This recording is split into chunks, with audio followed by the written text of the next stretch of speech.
Le monde du digital est en pleine mutation. La création de start-up au Gabon est en plein essor. C'est fort de ce constat que Karim Sy, en déplacement dans la capitale gabonaise, est allé en visite dans une entreprise d'incubation numérique.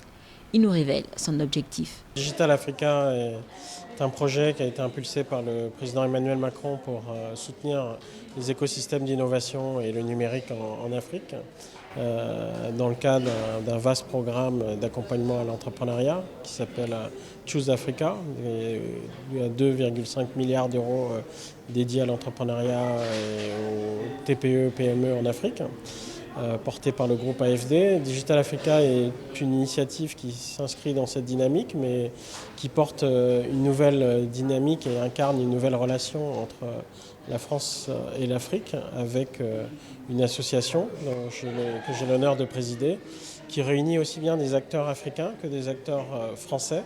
C'est cette nouvelle approche justement, c'est-à-dire on ne pense pas l'Afrique à partir de Paris, mais on commence à se penser ensemble dans un futur à construire. Et on sait que le futur qui va arriver sera forcément numérique.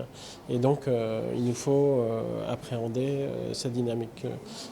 Visiter la SING était important, puisque la SING qui vient de se monter fait partie d'une démarche aussi du Gabon pour s'intégrer dans le numérique de demain. Et donc, c'est très intéressant de voir comment ça fonctionne, de voir les jeunes et leurs projets et voir justement comment cette dynamique prend à partir du Gabon. Pour rappel, c'est lors de son discours d'ouverture du salon Vivatech à Paris le 24 au 26 mai, désormais rendez-vous mondial des startups numériques, qu'Emmanuel Macron a annoncé l'attribution d'une enveloppe de 65 millions d'euros à Digital Africa. Cette décision marque un changement d'échelle considérable du soutien de la France au numérique africain. En 2 ans, Digital Africa a pu accompagner 20 startups.